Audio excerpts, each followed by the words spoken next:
L'exemple de l'Holocauste offert par Saül, rapporté dans 1 Samuel 13, 8, 14, peut nous servir d'avertissement. Il offrit lui-même l'Holocauste au moins pour 3 raisons. Tout d'abord, il voyait que le peuple se dispersait loin de lui. Ensuite, Samuel n'était pas venu au temps fixé. Et enfin, les Philistins s'étaient rassemblés à Michmash et étaient sur le point de venir l'attaquer à Gilgal. À cause de tout cela, il s'était fait violence pour offrir l'Holocauste. Saül n'avait rien fait de mal car il avait offert un sacrifice au Seigneur. Il pensa dans son cœur, comment pouvoir recevoir l'aide si nécessaire du Seigneur sans prier.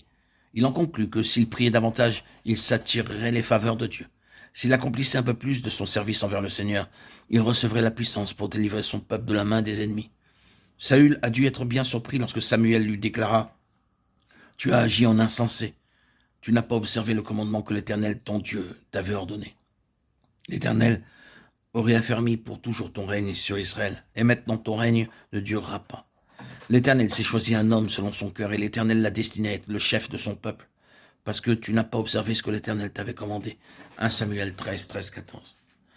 Le « je me suis dit » au verset 12 de Saül n'était pas un ordre de Dieu. Par cela même, nous apprenons que Dieu désire que nous le servions selon ses ordres, et non pas d'après nos pensées ou nos suppositions.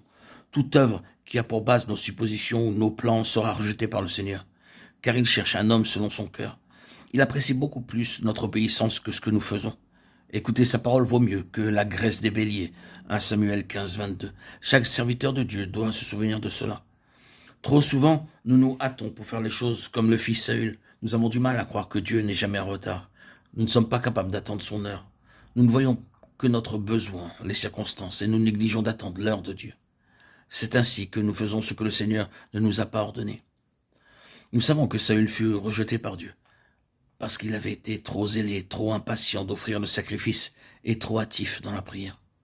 Les raisons qui l'ont poussé à agir étaient nombreuses et variées. Toutefois, Dieu, pendant ce temps-là, avait trouvé un homme selon son cœur, et il l'avait désigné comme roi sur son peuple.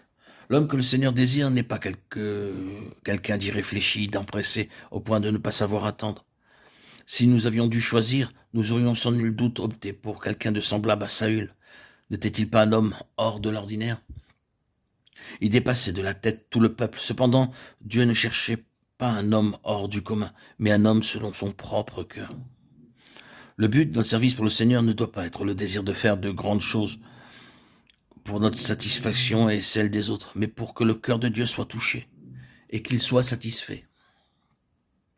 Ce sont uniquement des gens comme cela que Dieu pourra utiliser. Il cherche le tel homme. Tu as agi en insensé, tu n'as pas observé le commandement que l'Éternel, ton Dieu, t'avait ordonné.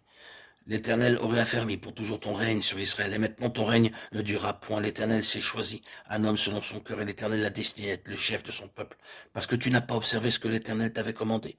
1 Samuel 13, 13, 14.